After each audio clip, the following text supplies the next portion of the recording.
অসংখ্য ভারতীয় পরিবারে নবরাত্রি শুরু হয় একটি চিরন্তন শিখা অখণ্ড প্রদীপ প্রজ্বলনের মাধ্যমে। একটি অখণ্ড জ্যোতি নবরাত্রিতে প্রতিটি আচার অনুষ্ঠানকে একত্রিত করে। আত্মা হলেন সকল আলোর আলো।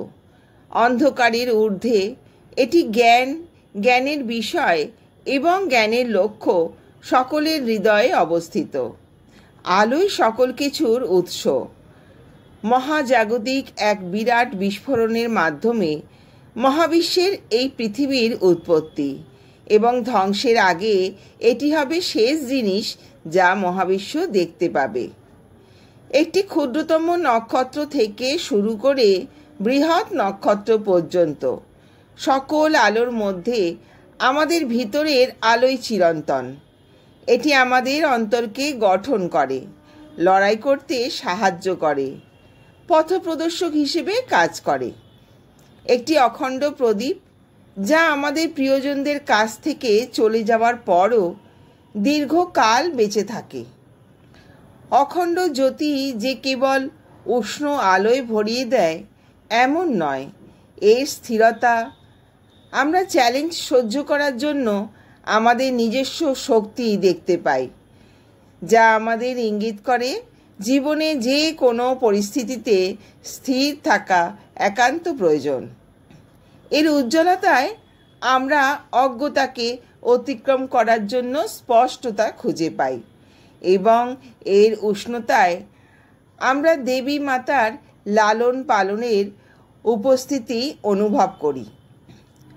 নবরাত্রিতে পবিত্র জ্যোতির মাহাত্ম্য কেবল শুভ কামনাকে আমন্ত্রণ জানানোর জন্য নয়, বরং আমাদের ঘরে এবং হৃদয়ে মা দুর্গার অসীম শক্তিকে আহ্বান করার জন্য।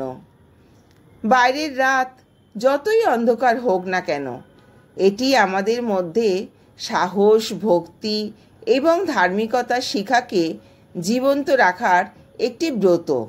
হিন্দু শাস্ত্রে নবরাত্রির জন্য একটি অখণ্ড প্রদীপ জ্বালানোর গুরুত্ব বর্ণনা করা হয়েছে।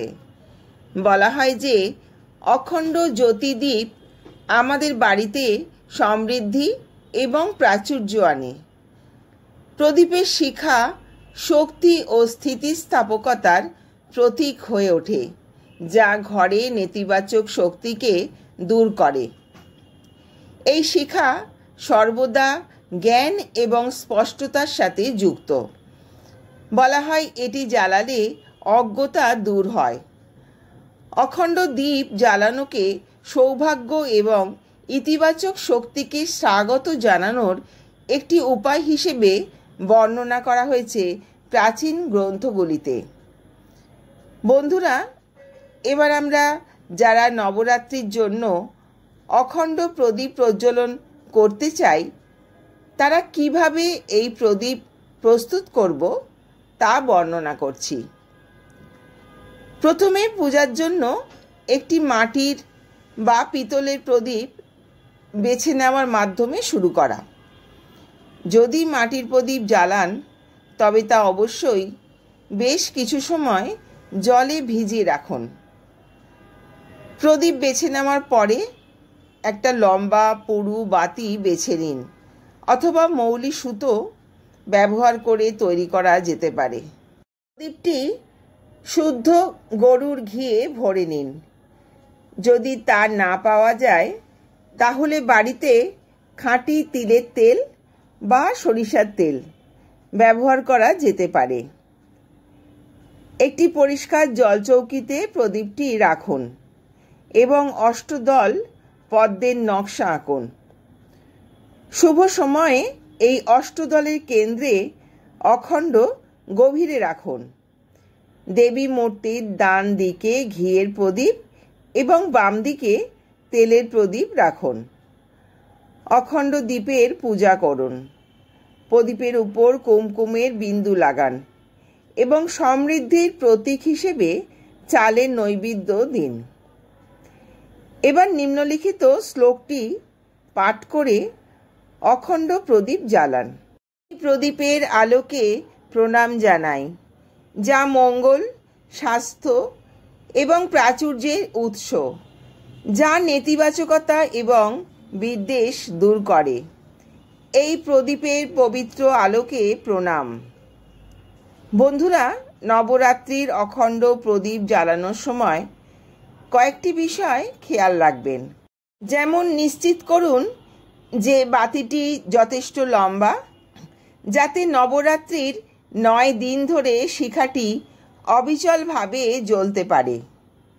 দ্বিতীয়ত, পবিত্র শিখা যাতে নিভে না যায় সেদিকে নজর রাখুন। তৃতীয়ত, অখণ্ড প্রদীপে নিয়মিত ঘি বা তেল দিন। খেয়াল রাখুন যেন বাতির জ্বলন্ত ডগা জ্বালানির মধ্যে ডুবে না যায়। চতুর্থত, শিখাটি রক্ষা করার জন্য সর্বদা কাঁচ অথবা ধাতব ঢাকনা দিয়ে বাতিটি আড়াল করুন। পঞ্চমত, যদি আপনি মাটির প্রদীপ ব্যবহার করেন তাহলে ব্যবহারের আগে এটি বেশ কিছুক্ষণ জলে ভিজিয়ে রাখুন। এটি প্রদীপ জ্বালানোর সময় অতিরিক্ত তেল বা ঘি শোষণ করতে বাধা দেয়। নবরাত্রির প্রদীপ নিভে যাওয়া বা দুর্ঘটনা এড়াতে সর্বদা প্রদীপটি এমন স্থানে স্থাপন করুন যেন তা শিশুদের থেকে দূরে থাকে।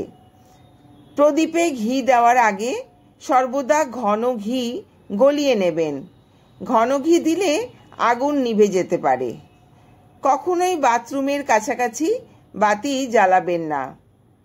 অখণ্ড জ্যোতি জ্বলন্ত অবস্থায় কখনো তাকে একা রাখবেন না। প্রদীপে সূর্যমুখী তেল ব্যবহার করবেন না। ঘি, তিল বা সরিষার তেল ব্যবহার করুন।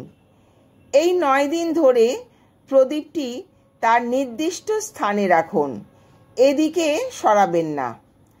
নবরাত্রিতে এই অখণ্ড প্রদীপ যে কেউ জ্বালাতে পারে এবং তা বজায় রাখতে পারে। সাধারণত বিশ্বাস করা হয় যে ঋতুস্রাবের সময় মহিলাদের অখণ্ড জ্যোতি ব্যবহার করা উচিত নয়।